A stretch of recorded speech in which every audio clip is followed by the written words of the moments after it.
മാന്യപ്രേക്ഷകർക്ക് നമസ്കാരം. നമ്മുടെ കേരളത്തിൽ ഇപ്പോൾ വലിയ ചർച്ചകൾ നടന്നുകൊണ്ടിരിക്കുകയാണ് ലഹരിക്കെതിരെ. ഈ ലഹരിക്കെതിരെ മാധ്യമങ്ങളൊക്കെ തന്നെ ഇത്തരം ചർച്ചകളൊക്കെ സംഘടിപ്പിക്കാനുള്ള പ്രധാനപ്പെട്ട കാരണം നമുക്കൊക്കെ തന്നെ അറിയാം.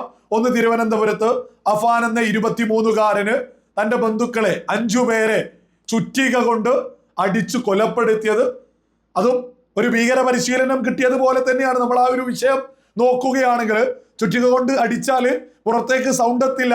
ഇതൊക്കെ തന്നെ കൃത്യമായ ഒരു പരിശീലനം ലഭിക്കാതെ ഒരു വ്യക്തിക്ക് എങ്ങനെയാണ് ഇതൊക്കെ ചെയ്യാൻ സാധിക്കുക? ഇതൊക്കെ ബോധമുള്ള മലയാളികൾ ചിന്തിക്കേണ്ടതാണ്. അത് കഴിഞ്ഞ് നമ്മൾ താമരശ്ശേരിയിലേക്ക് വരികയാണെങ്കിൽ ഒരു 15-കാരനെ ഒപ്പമുള്ള വിദ്യാർത്ഥികള്, കൂട്ടുകാര് അടിച്ച് കൊലപ്പെടുത്തുന്നു. ഇതൊക്കെ തന്നെ നമ്മൾ അതിന് സംഘം ചേർന്ന് ഗ്രൂപ്പുകൾ ഉണ്ടാക്കുന്നു. നമ്മളിതൊക്കെ തന്നെ മാധ്യമങ്ങളിലൂടെ കണ്ടുകൊണ്ടിരിക്കുക. നമ്മുടെ മാധ്യമങ്ങൾ ഇപ്പൊ പ്രധാനമായിട്ട് എന്താ ചർച്ച നടത്തുന്നത്? ലഹരിക്കെതിരെ ഒരു വിഭാഗം ആളുകൾ നമ്മുടെ കേരളം ഭരിക്കുന്ന പിണറായി സർക്കാരിനെ എതിർത്തോണ്ടിരിക്കുന്നു, മറ്റൊരു വിഭാഗം ആളുകൾ പിണറായി സർക്കാരിന് വേണ്ടിയിട്ട് വാദിച്ചുകൊണ്ടിരിക്കുന്നു. ഇങ്ങനെയാണ് നമ്മുടെ ചർച്ചകളൊക്കെ മുന്നോട്ട് പോകുന്നത്. യഥാർത്ഥത്തില് ഇത്തരം ചർച്ച കൊണ്ട് നമ്മുടെ കേരള സമൂഹത്തിന്, പൊതുസമൂഹത്തിന് ഒരു ഉപകാരം ഉണ്ടാകാൻ പോകുന്നില്ല. യഥാർത്ഥത്തിൽ ഈ ലഹരി എങ്ങനെ നമ്മുടെ കേരളത്തിലേക്ക് എത്തുന്നു, ആര് മുഖേന എത്തുന്നു, ഇതാണ് കൃത്യമായിട്ട് നമ്മൾ തിരിച്ചറിയേണ്ടത്. ഇതാണ് നമ്മൾ ചർച്ച ചെയ്യേണ്ടത്. ഇത് എവിടെ നിന്ന് വരുന്നു എന്നൊക്കെ നമ്മൾ എന്തെങ്കിലും വെറുതെ വിളിച്ചു പറയല്ല. ഞാനൊരു ഉദാഹരണം മുന്നോട്ട് വെക്കാം. 2023 നമ്മുടെ കൊച്ചി തീരത്ത് നിന്ന് നമ്മുടെ കേന്ദ്ര സർക്കാർ സംവിധാനങ്ങള്, നർക്കോട്ടിക്സ് കൺട്രോൾ ബ്യൂറോ, അതേപോലെ തന്നെ ഇന്ത്യൻ നേവിയും പിടിച്ചെടുത്ത ലഹരിയുടെ കണക്ക് നമ്മുടെ കേരള പൊതുസമൂഹം കൃത്യമായിട്ട് തിരിച്ചറിയണം. 2500 കിലോ MDMA ആണ് നമ്മുടെ കൊച്ചി തീരത്ത് നിന്ന് കേന്ദ്ര സർക്കാർ സംവിധാനങ്ങൾ, കേന്ദ്ര സംവിധാനങ്ങൾ പിടിച്ചെടുത്തിട്ടുള്ളത്.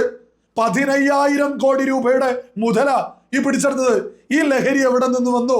പാകിസ്ഥാനിൽ നിന്നാണ് വന്നിട്ടുള്ളത്. ഇത് കൃത്യമായിട്ട് സകലരും തിരിച്ചറിയണം. നമ്മുടെ കേരളത്തിലേക്കാണ് ഇപ്പോ ഇത്തരം ആളുകൾ, തീവ്രവാദികള്, ഇത്തരം ആളുകളൊക്കെ ലഹരി കടത്താൻ ഒരു എളുപ്പമാർഗമാക്കി വെച്ചത്.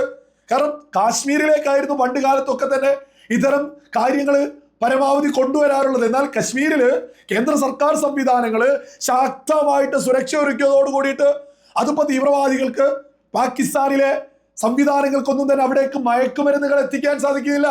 അവരുടെ ജിഹാദിസം ഒന്നും തന്നെ അവിടെ ഇറക്കാൻ സാധിക്കുന്നില്ല. പക്ഷെ ആ ജിഹാദിസവും മയക്കുമരുന്നും ലഹരിയും വളരെ ലളിതമാക്കി നമ്മുടെ കേരളത്തിന്റെ തീരങ്ങളിൽ ഇറക്കാൻ സാധിക്കും.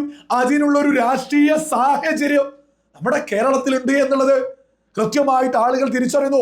എന്തുകൊണ്ട് നമ്മുടെ കേരളത്തിൽ ഇത്തരം സാഹചര്യം ഉണ്ടാവുന്നു? ഈ ഒരു 4-5 വർഷമായിട്ടുള്ള നമ്മുടെ കേരളത്തിലെ സാഹചര്യം ബോധമുള്ള ഓരോ ആളുകളും ചിന്തിക്കണം. നമ്മൾ കാണുകയല്ലേ, ഹമാസ് പോലെ, ഹിസ്ബുള്ള പോലെ, ഹൂത്തി പോലെയുള്ള ഭീകര സംഘടനകളെ പരസ്യമായിട്ട് പിന്തുണയ്ക്കുക.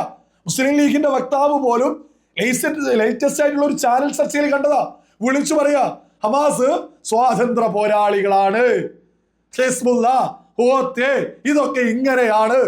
ഇത്തരത്തിലൊരു പരസ്യമായ പിന്തുണ നമ്മുടെ കേരളത്തിലെ പ്രധാനപ്പെട്ട പാർട്ടികള് ജിഹാദികൾക്ക് കൊടുത്തോണ്ടിരിക്കുന്നുണ്ട്.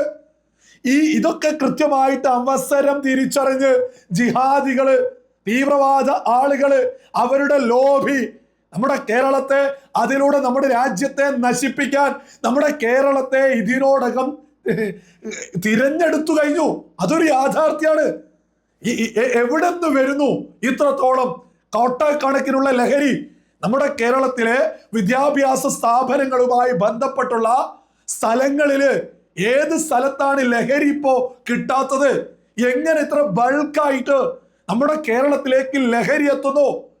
ഇതിനൊക്കെ ആരാണ് കൂട്ടുനിൽക്കുന്നത്? നമ്മൾ ഹമാസിനെ എതിർത്താല്, അതേപോലെ തന്നെ ഹിസ്ബുള്ളയെ എതിർത്താല്, ഹൂത്തിയെ എതിർത്താല്, ഇവിടെയുള്ള ഭീകരവാദത്തിനെ എതിർത്താല്, തീവ്രവാദത്തിനെ എതിർത്താല്, ഇവിടെയുള്ള ജിഹാദികൾ ചാടി വീണൊരു കാട് ഉയർത്തും. ആ കാടിന്റെ പേരാണ് ഇസ്ലാമോഫോബിയ. ഞങ്ങൾ എതിർക്കുന്നു എന്ന്, ഒരു മതത്തെ എതിർക്കുന്നു എന്നൊരു കാട് ഉയർത്തുക. യഥാർത്ഥത്തിൽ സകല ആളുകൾ തിരിച്ചറിയണം, നമ്മൾ തീവ്രവാദത്തെയും ജിഹാദിസത്തെയും ഭീകരവാദത്തെയുമാണ് എതിർക്കുന്നത്.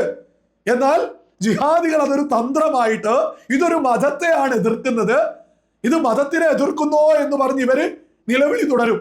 ഇത് ഈ സന്ദർഭത്തിൽ സാധാരണ മുസ്ലിങ്ങളും അതിലെങ്ങ് പെടും. ഒരുപാട് ആളുകൾ എന്നിട്ട് അവർക്ക് പിന്തുണ കൊടുക്കും. ആ പിന്തുണ കൊടുക്കുന്നവർ പോലും അറിയുന്നില്ല ഇതിന്റെ ഭവിഷ്യത്ത് ഇവര് തന്നെയാണ് കൂടുതൽ അനുഭവിക്കേണ്ടി വരിക എന്നുള്ളതൊക്കെ.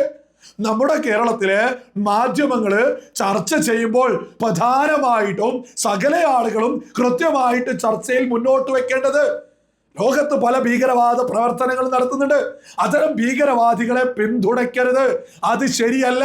നിങ്ങളൊക്കെ ഒന്ന് ആലോചിച്ച് നോക്കൂ. ഹമാസിന്റെ മേധാവി യഹിയ സിൻവാറിനെയൊക്കെ നമ്മുടെ കേരളത്തിൽ വലിയ രീതിയിൽ ആഘോഷിക്കപ്പെടുന്നുണ്ട്. ഈ യഹിയ സിൻവാറിന്റെ ക്വാളിറ്റി എന്താ? ഇവരിങ്ങനെ പൊക്കിപ്പിടിക്കാനുള്ള കാരണം എന്താ? ഞാൻ ഗൂഗിളിൽ പരിധി നോക്കുന്ന സമയത്ത് ഭീകരവാദികളിൽ ഏറ്റവും കൂടുതൽ ആളുകളെ കൊലപ്പെടുത്തിയിട്ടുള്ളത് ഈ യഹിയ സിൻവാറ. ഈ യഹിയ സിൻവാർ കൂടുതൽ ആളുകളെ കൊലപ്പെടുത്തിയത് കൊണ്ട് തന്നെ ഈ യഹിയ സിൻവാർ നമ്മുടെ കേരളത്തില് സൂപ്പർ ഹീറോ പരിവേഷം. കാസർഗോഡ് ഒരു ഫുട്ബോൾ മൈതാനത്ത് പോലും നമ്മളത് ഒരുപാട് കാണുന്നുണ്ട്. ഫുട്ബോൾ മൈതാനങ്ങളിൽ യഹിയ സിൻവാറിന്റെ ഫോട്ടോ വെക്കുക, ഓട്ടോറിക്ഷകളുടെ ബാക്കിൽ യഹിയ സിൻവാറിന്റെ ഫോട്ടോ വെക്കുക. നമ്മളിത് പല സ്ഥലങ്ങളിൽ കണ്ടുകൊണ്ടിരിക്കുക. ഇങ്ങനെ കൂട്ടക്കൊലപാതകം നടത്തുന്ന ആളുകളെ സൂപ്പർ ഹീറോ പരിവേഷം കൊടുക്കുക, ഇതൊക്കെ നമ്മുടെ കേരളത്തിലെ പുതുതലമുറ കണ്ടുകൊണ്ടിരിക്കുക. അപ്പൊ കൂടുതൽ ആളുകളെ ആക്രമിക്കുക, കൂടുതൽ ആളുകളെ കൊലപ്പെടുത്തുക, അങ്ങനെ ചെയ്തു കഴിഞ്ഞാല് തനിക്കും ഇതേ സൂപ്പർ ഹീറോ പരിവേഷം കിട്ടുമോ എന്ന് നമ്മുടെ പുതുതലമുറ ചിന്തിക്കുന്നുണ്ടോ? സകല ആളുകളും ഗൗരവത്തിൽ ചിന്തിക്കേണ്ടതാ. ഈ കൊലപാതകങ്ങള് ഇതുപോലെ നമ്മുടെ കേരളത്തിൽ നടക്കൽ തുടങ്ങിയിട്ട് കുറച്ചായിട്ടേ ഉള്ളൂ. 1, 2, 3 വർഷങ്ങള്. ഈ വർഷങ്ങളിലാണ് ഇത്തരം സൂപ്പർ ഹീറോകളാക്കിയിട്ട് മൗദൂദികള്, ഇത്തരം ആളുകള്, നമ്മുടെ ജിഹാദ് അനുകൂല കേരളത്തിലെ ഹാൻഡിലുകള്, ഇസ്മായിൽ ഹനിയ, യഹിയ സിൻവാർ, അതേപോലെ തന്നെ ഈ ഹസൻ നസ്രുദ, ഇത്തരം ഭീകരവാദികളെ സൂപ്പർ ഹീറോകളാക്കിയിട്ട് നമ്മൾ പാലക്കാട് കണ്ട്, ആനപ്പുറത്ത് ഇത്തരം സൂപ്പർ ഹീറോകള്, ഇവർക്ക് ക്വാളിഫിക്കേഷൻ എന്ന് പറയുന്നത് കൂടുതൽ കൊലപാതകം നടത്തി എന്നുള്ളതാ. അത്തരം ആളുകളെ ഇവിടെയുള്ള മുസ്ലിം ലീഗ് ഉൾപ്പെടെയുള്ള പ്രധാനപ്പെട്ട പാർട്ടികള് വലിയ സൂപ്പർ ഹീറോ പരിവേഷം കൊടുക്കുന്നത്. ഇതൊക്കെ നമ്മുടെ പുതുതലമുറ കണ്ടു വളരുന്നുണ്ടോ? ലഹരി എവിടെ നിന്ന് വരുന്നു? നമ്മുടെ രാജ്യത്തെ തകർക്കാൻ ഏറ്റവും ഉചിതമായ ആദ്യ സ്ഥലം കേരളം തന്നെയാണെന്ന് പല തീവ്രവാദികളും ഇതിനോടകം തന്നെ കൃത്യമാക്കി മനസ്സിലാക്കി കഴിഞ്ഞു. നമ്മുടെ മാധ്യമങ്ങളുടെ ചർച്ച മുന്നോട്ട് പോകുമ്പോൾ പ്രധാനമായിട്ടും ഈ ഇവിടെയുള്ള ഹമാസ് പോലെ, ഹിസ്ബുള്ള പോലെ, ഹൂത്തി പോലെയുള്ള ഭീകരവാദ സംഘടനകളെ എന്തിനാണ് ഇവിടെ ഹീറോ പരിവേഷം കൊടുക്കുന്നത്? അതിലൂടെ നമ്മുടെ പുതിയ തലമുറ വഴിതെറ്റുന്നുണ്ടോ? സകലരും ഗൗരവത്തിൽ ചിന്തിക്കേണ്ടതാ. ഈ ലഹരികൾ വരുന്നത് ഈ ജിഹാദിസത്തിന്റെ, ഈ ഹമാസ് പോലെയുള്ള ആളുകളുടെ അവരുടെ മറവിലാണ് ഈ ലഹരികൾ വരുന്നത്. ആദ്യം തന്നെ ലഹരിയെ ശക്തമായിട്ട് എതിർക്കണം. അതിനോടൊപ്പം തന്നെ, അല്ലെങ്കിൽ അതിനേക്കാൾ മുകളിൽ ജിഹാദിസത്തെ, ഭീകരവാദിസത്തെ, തീവ്രവാദികളെ നമ്മൾ ശക്തമായിട്ട് എതിർക്കണം. അതിനെ ചെറുത്തു തോൽപ്പിക്കുന്നതിലൂടെ മാത്രമേ നമ്മുടെ കേരളം ലഹരിയിൽ നിന്നൊക്കെ മുക്തി നേടൂ എന്നുള്ളത് സകല ആളുകളും ഗൗരവത്തിൽ തന്നെ തിരിച്ചറിഞ്ഞോളൂ. കൂടുതൽ വാർത്തകളും വിശേഷങ്ങളും നിങ്ങളിലേക്ക് എത്താൻ ABC മലയാളം സബ്സ്ക്രൈബ് ചെയ്യുക, ബെൽ ബട്ടണും അമർത്തുക.